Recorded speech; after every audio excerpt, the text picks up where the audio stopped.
commanding officer for Central Command, or member na ye chief of defense staff, asoja fu nyina pini.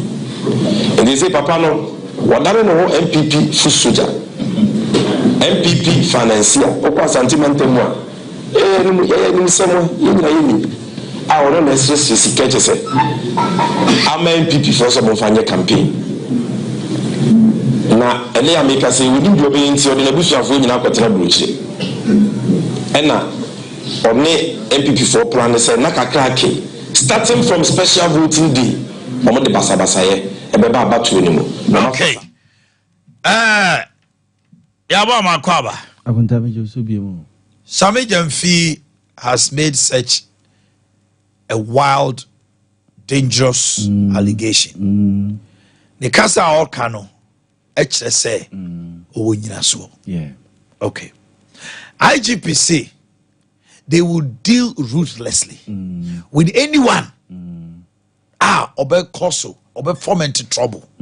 Okay.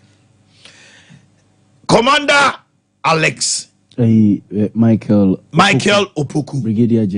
Brigadier General. Central Command. Ghana say Peja Obi Kojira a title of brigadier. Near the general can one. Unyenipe kwakwa.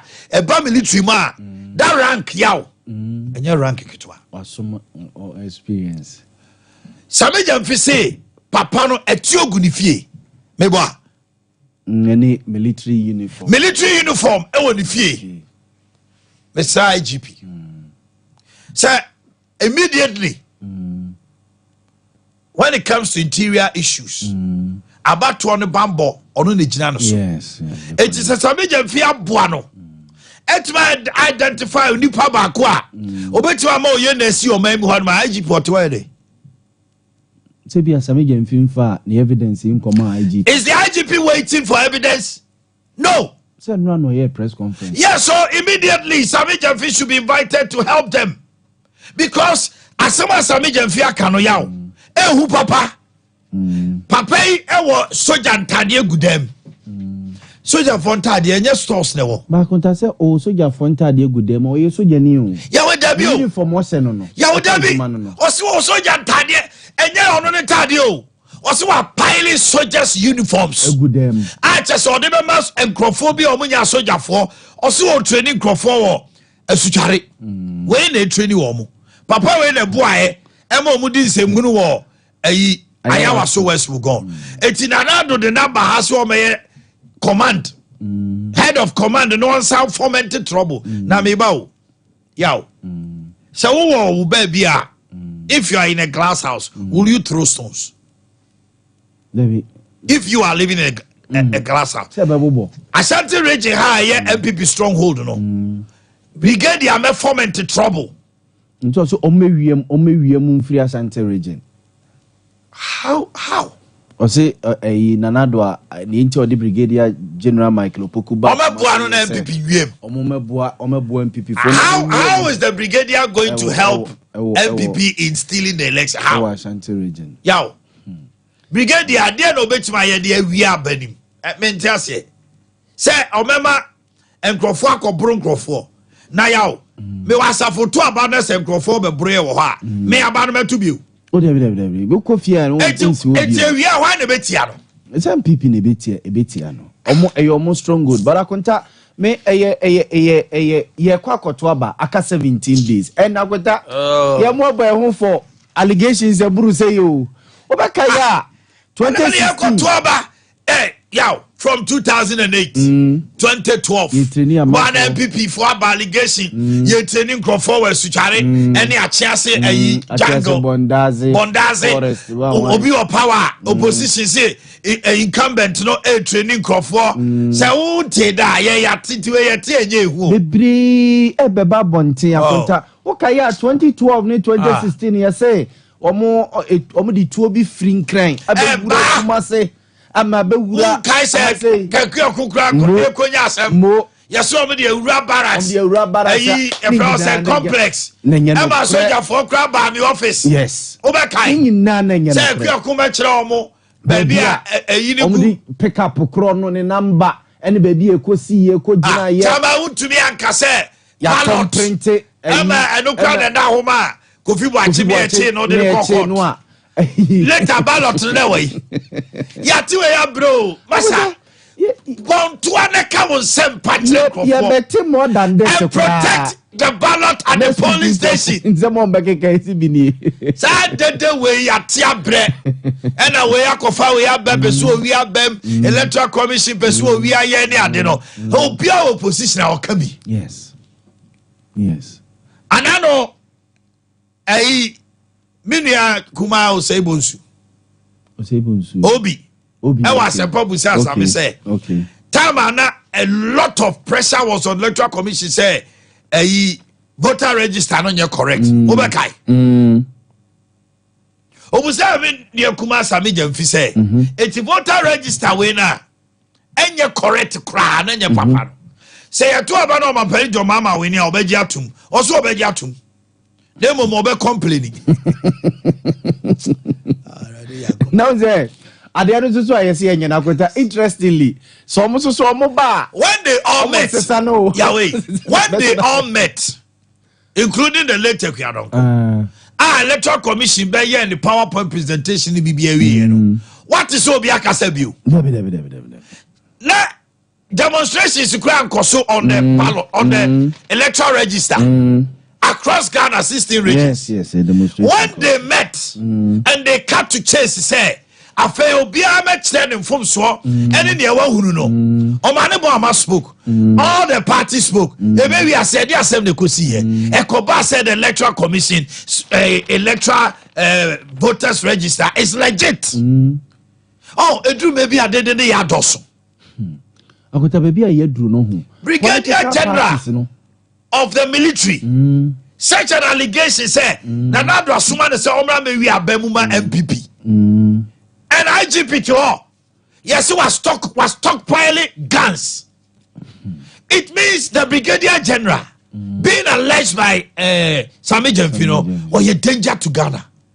If you ask me, Yaw. So in this I was say I was say my IGP. I was so inviting no. And now Sami Jamfino no mo ko papa ni fie ho. No mo ko sisa. No mo ko hye tuo ni da wa. Eh Yaw. Obi abe soja ni no ogutatu okra ni huhu soja ni ogutatu soja atade no kra easy na we de Sami Jamfi ejina simpie so akatere Ghana nyina se wakora atuo ya wasabe na akai na kweta elections we obi say obeko ana obi say obeko akoye gidigidi wo ho ana menya so ze one boys ni di nkomo akwenta wo no mo kra no mo so mo ntuo Yami na ya dom. Media some the boys in one entity jiro. Akuta no so mu nto aba no.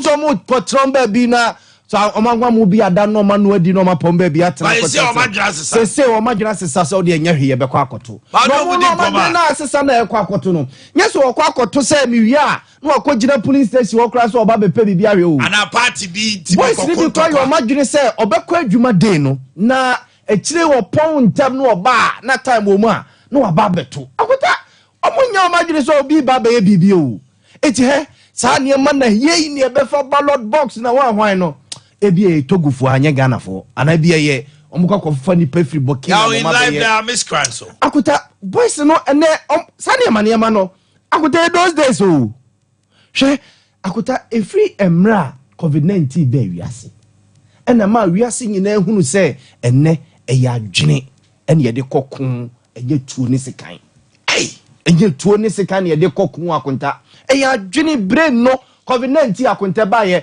otesi ya kasa America fo mfa soja fo mra otesi Germany ye se o mfa soja fo ahwa ne be ko soja ni be na be ko omo ya sambu wiase nyina scientists doctors ne ko omo mfa tuo ne sekan omo de adwene ene ne yade no ene nim die na omo de yade no kokokon ye so political parties na ntiase se baby na wiase adu ne baby a Ghana na duro no eye amanfo expect say they will behave in a certain way no mon kire omo nsem de omo be ye de omo ntimi nye nyema bi won mo ni no kura mfa nkire yen we de ya no mo petrol no mi ntimi nya ho hwe ya tumu a ebetum esote a ebete ya no me dollar no ye ntimi nya ho hwe ekwa ebeko eba ebeba mo disa no kura ne kire ne a Autoso mpanifo se autoso ne bema. Ni ade ho so.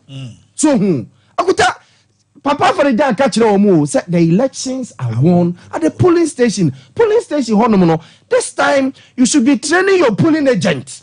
Kwaya ya Papa for the dan can say 207 270. Obo sadie we 270 inti twam natural 207 and 270. That's all betro and 27. That's all bekwa 270. This time parties no emo money training of their agent ho. Akota agent renya macho semo. Nyansa political parties MPP ni NDC foi. Omo young boys ebi kuta masters, ebi kuta PhD. Kaskin obetena ha say debi obekasa. Okuta onye doctor. Abone doctorate. Ayi asafoje a obetena say bekasa ma NDC. Nya law school no wo. Enjebi obewie obabe lawyer. Mo nim di for wa crachefo train them no unko na police station. No unko telling you mama. Amunya de live the bar. Because oba na no wontumi so ekasai. Se Kofi Boakye training tax. And no so and Kofi Boakye obetumi a stop no ne ade. Minim se bia no sunti na aginja wo mo a. So ma make bi. Kofi Boakye airport. And amachofo go share ne say wasi krom. Na obi pa o me dey. No ya pa. Untumi ne same jamfinti ase se. Chama untumi. Ene same jamfinti ase se. Baby a yaba be. Baby a lesi kodre. Ya adwene o. Ya adwene. Parties no chama untumi ne same jamfin ko treni omo party agent. Na omo mpe o makrachefo omo assemble the best of their best. Enkoye polling agent. Enough for some penimfo no be kwa threat na office say omo suman kwala na omo nim hwede so omo nkoye agent. This time enka me pese kra bi a mekọ baabi na bi anka ayi same jamfi anase bi a asafoje polling agent o ayi police station bi. Na enko no na owo nim die wasua de oye kratini enti ye twa de to ono mo betima kenkane enti so san a ehun se edimu so akuta MPP ni NDC for no so ma nyunu sa no mo da o ma dwene da so ye o mo say I thought they would elevate the bar 1992 ni 96 abato no ma na sometimes to be tie MPP ni bi campaign message utie NDC ni bi campaign message you say people are still living in analog generation. Analog. Kofi Boakye ni yentwe man. Kofi Boakye obede. Kofi Boakye no nti kroma say as police commander na mu win election. And when ti ba nya we. Na wa retirement ya ro ni uniform nyina free no ho. Sam na no ye regional police commander na o command thousands of police officers who kumase no. Eno no kra no when ti ba nya foku na what if see. She say I'm expecting them to elevate the discuss. Yaba 17 days yake. Yaba mo ya de mo di muhunia me yaba bedu this point. When na mo di baby boom. Now to say. Reverend George Amo, your regional secretary Peace Council was Antimantem. Reverend, good morning. Yeah, good morning. Pacho Edini Reverend Amo Bedu Emmanuel. George Amo the national executive secretary. Me am regional executive secretary Reverend Amo. Onye Reverend Bacho udini ya debi osiso. Bacho udini ya Reverend Day. Amo Bedu Emmanuel. Bedu Emmanuel. We the producer sesano. All right. Papa Daroma. Ensembi koswa. Asante mantemwa. Enro NDC Kasamafo press conference Brigadier Michael Opoku na bahano. Ono na ye new commander no MPP ye na nado danko Akufo-Addo said that the number say omra na omewi abanim etiogu ni dem police front soldier front ade ebasa na timamufo no biem hyehye wo mo ede asem na obeka ensem bi say ebeba ne asumdwe a ye pewo Asante Mantamu efri samre ye beto aba ye beto aba so awie Padaroma you would wadama me da celebrate so amane sa kwa the Peace Council ye kemina say abato ye betwe e asumdwe said ye Ghana 32 years ayato abai ye say beto fufuri ye enna ye ba beto aba wo mai mu kanema ye hyase no ana ye di fuhye nkrofo mu na ye hi ne ma bia na nye no samre emra no ekwan fa so aye bibia ye Abatu aye print Ashanti region there DV aba no aye kwasa electoral commission ano na nemo nyina dida kwan mu a ye beto aba no wasomdwe mu na no mu no ya na nkofo bibre no ede say parties ni no aye wo major party obi e dia de da ntia na mbre dia no ye na sanse no edi ba e wa abatu 2016 the same thing and na other opposition no ekeka ni nyina ne say Ghana ha no hyehyɛ ya de to aba no na mse obi se nhyehye ene ya na mbere bon pedidi agina so na obi aka sɛ ade bɔne bi asi that hyehyɛ ya ye mpanifo bi atwedwa a kyerɛ sɛ abato no ya eba beto no 2024 idie ya asomdwe nko a ene be ya asomdwe ko akyɛ abato a ebe nyina na de bi ho no ma nyema bi ho no ma yes speculation ni nyema ho no ma amanfo ma ehuru se eba no de bi ho no ma no kuru mu no boa ye kire se early warning sign kire ye se sanse mo mu yehwehwe mu se ne kura eno so ma ye nkwan de yekohwehwe mu ka se ade wi ne yehwehwe mu nti asisie bi ba efi se tototo yo ya ade a ma abato edimu enti ni nyina ne press statement ni nyina ma abato ne ye kama ewo de betimi aka wo efe ne sen ensema examre ye ko nyina ewo abato no no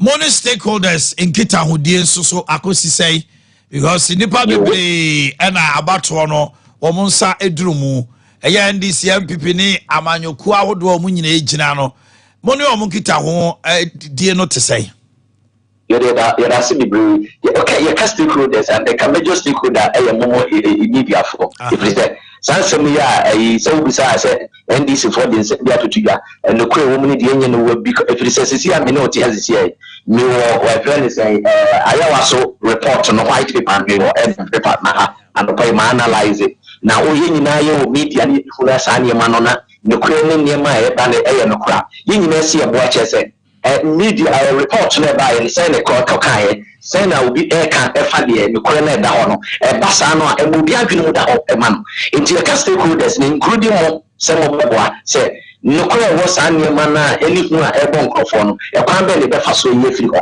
ama so biaba enti say wo ma me kwan e one of Abia ba ho a e stakeholder na e de to so bi ni e say ye be ko na ya akɔhwɛ issues no mo raise ye no say no kwe papa na ye kan ho asem ye den die ne fa no nimpo no wo system ne structure be promote na die ne hye ya ma ye tinya promote die na ye na the report no ka fa no ho na se ye di so ye ni so ne tinya boa ma ya bato no ho ate na se ene ma ye di ato no so ni nyina ye ne 2016 ye se Georgia Hotel ya sisa ballot papers ni ma nyina kwa kugo a ya staff na samri ya to aba ballot papers ni boxes ni nyina wo agent ho a ye page akosoro no staff na ye kan kwa be ne fa so eye no sani ma we nyina ne ye say ye kan ye ne kure enye ne kure ti ye nyina wo adwuma si e betima ya ma ne kure da bia ma asantememu ne bia if you say asantememu last election was the most peaceful region in the country because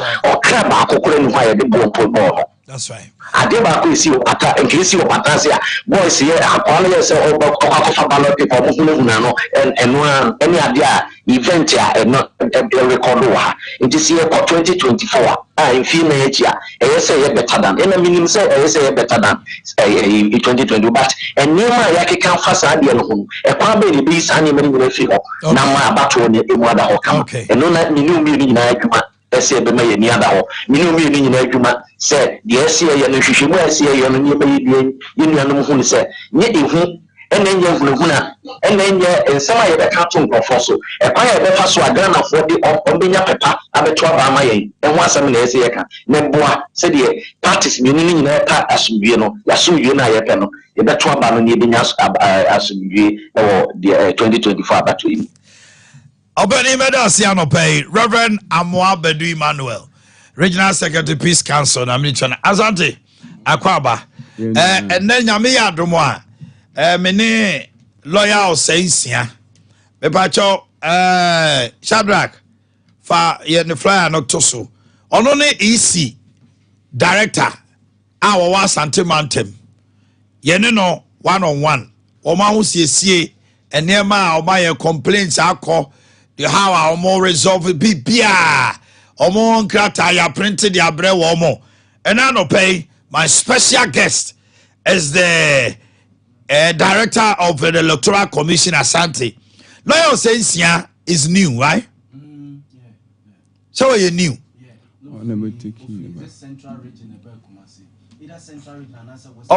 Oba, what do you say? Ono na ayi free ha say no bano so bano ko this year ya I this year ya na we are and to we so we am mo hey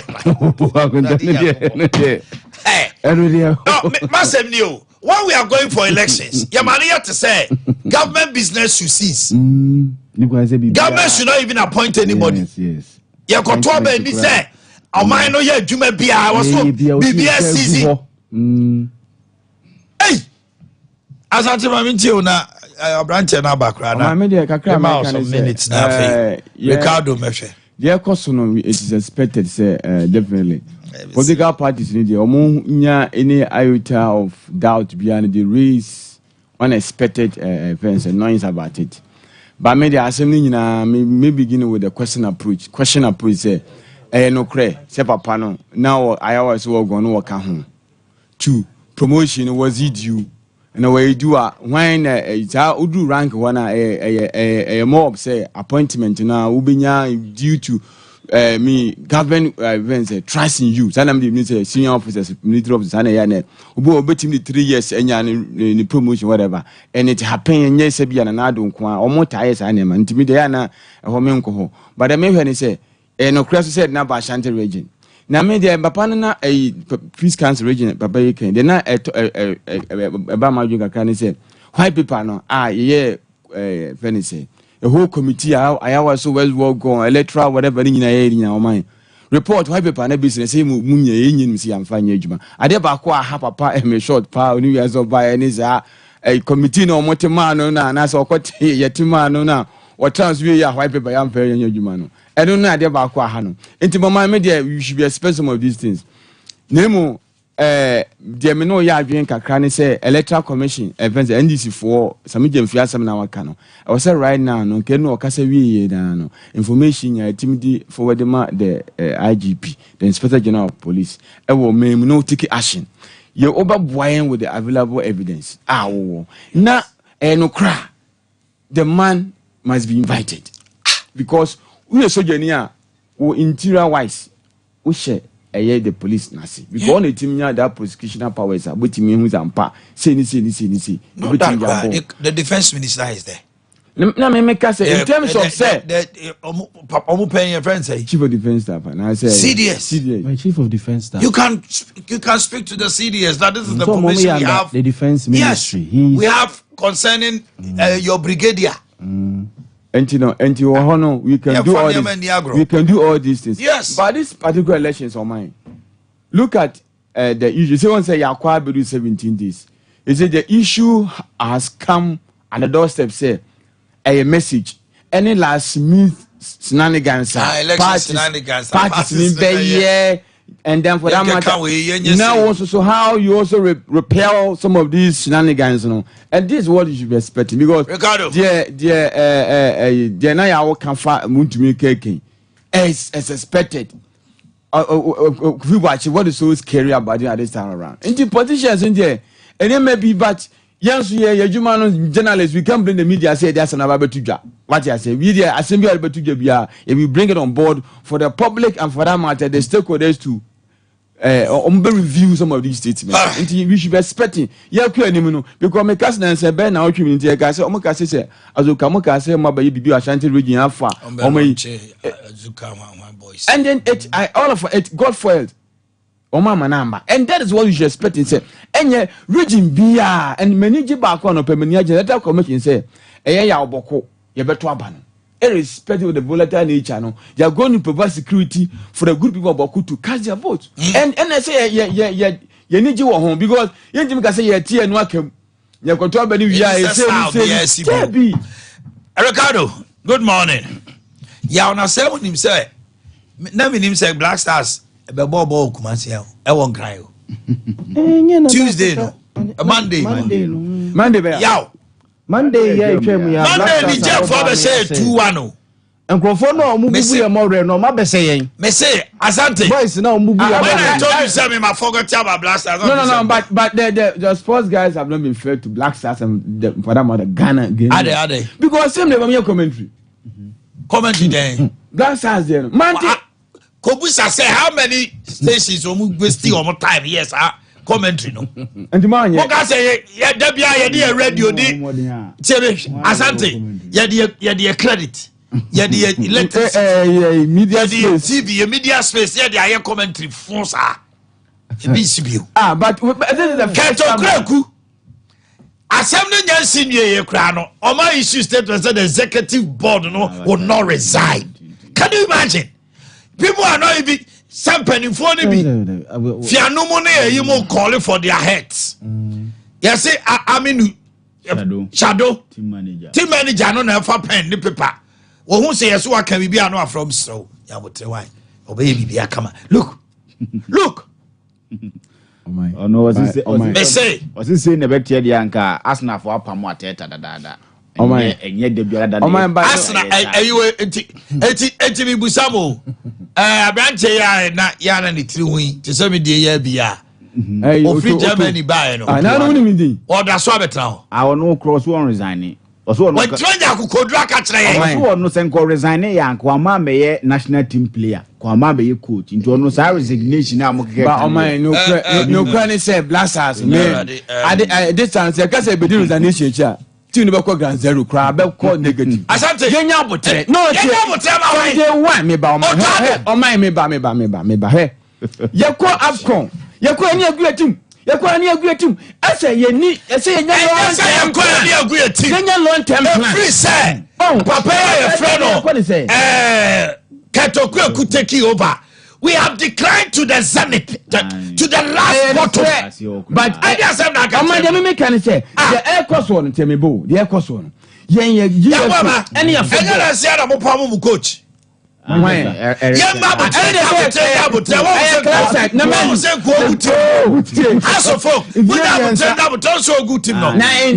about 3 matches. Well, losing in has about 3 matches. While winning. So, Tama has almost some open coach.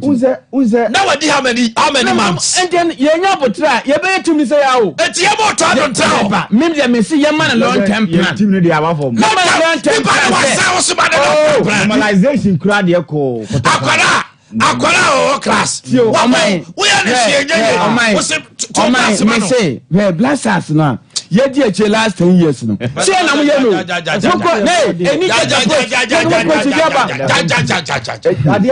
obi on ma o. Wo ni nsan no ju. Da na wo se o to ade wanya de. Da be ya. Na o to ade nya ye ko ayi welcome the who so abon. Why you go for the buy? Criteria mo ho. Criteria go for the buy. Ndino akwan no is able. Yes, we apply for adwuma do. Yes. Now you said it because on manipulating no. They select their players and give it. Papa no about oye coach yan sana o mo akwesi apia ko e obai. Siga kono o make say selection. Oh no ontimi kasa asem because ne pense busa na o se bi say ni ho. Na wa ko dia. Afedi e ba say that no protect no. Akote isi ade no ye ka kon dia asema second coming ya yehu. Second coming ya yehu. Say o to ado ne second coming. Onya ade na. E na wogu team no. Onya ade na. Na kotokosusu coach wogu mo ze wa hwan na say ne second coming ni. E na kota wogu team ni. E fa be to ba. Na me fan ko ho. That's the second coming. That's the second coming.